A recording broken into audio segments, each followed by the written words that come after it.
first step that we would like to share with you is greeting your students in the morning or in the beginning of the class. So, for example, if you are teaching kids, it would be a very nice gesture if you would just stand on the door, saying hello to them, shaking their hands, maybe hugging them. Of course, you can change the way you're greeting them according to your own culture in the country that you are living in.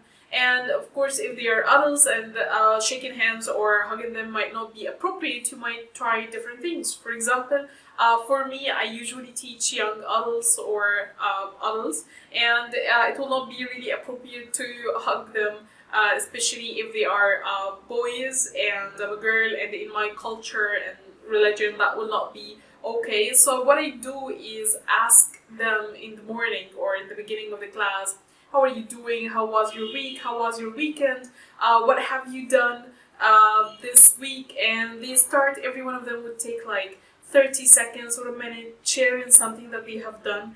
And it's really interesting because you might think like, what's the point of this? Why would they just share what they have done with you? And how would that benefit us later on inside the class? If I'm teaching English or teaching any other material, how would asking them about their weekend or their week might make any difference?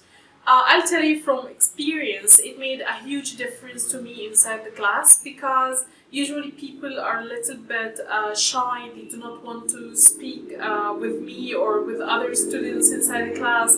And every week when I meet them and I start asking about their week or the activities they have done, they start to open up a little bit, like they can share something happy that happened or even something sad, and that helps other people to support one another, which will make them open up for later on for the material, and they will start feeling safe inside the class. So greeting your students or asking them about how they are doing, that might actually make a difference on the long run inside your class.